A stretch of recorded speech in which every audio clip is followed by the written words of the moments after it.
খাঁটি ঘি নাম শুনলেই ভরসার গন্ধ আসে, কিন্তু সেই ভরসাই যখন ফাঁদে পরিণত হয়, আর সেই ফাঁদে যখন পড়ে যান দেশের প্রিয় মুখ, কোটি মানুষের আস্থার প্রতীক ডাক্তার এজাজ, তখন বিষয়টি শুধু প্রতারণা থাকে না, হয়ে ওঠে মানুষের বিশ্বাসে আঘাত।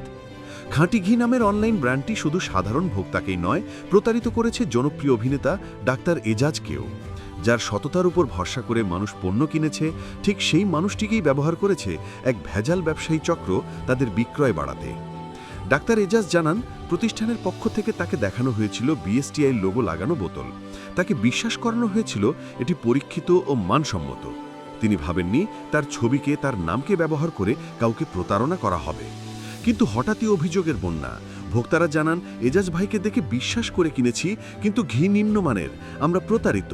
অভিযোগ প্রকাশ্যে আসতেই ভোক্তা অধিদপ্তর তলব করে ডাক্তার এজাজকে। তিনি নিজেও বিস্মিত, বলেন, আমিও প্রতারিত হয়েছি। তিনি লিখিত অভিযোগ জমা দিয়ে অনুরোধ করেন, যদি সত্যিই ভেজাল হয় তবে যেন কঠোর ব্যবস্থা নেওয়া হয়। কিন্তু এখানেই শেষ নয়। চরম দুঃখ নিয়ে এজাজ জানালেন, বিজ্ঞাপন বন্ধ করতে প্রতিষ্ঠানটিকে বারবার অনুরোধ করেও কোনো ফল হয়নি। বলেছি, বিজ্ঞাপন বন্ধ করুন, মানুষকে আর প্রতারণা করবেন না, কিন্তু তারা শুনছে না।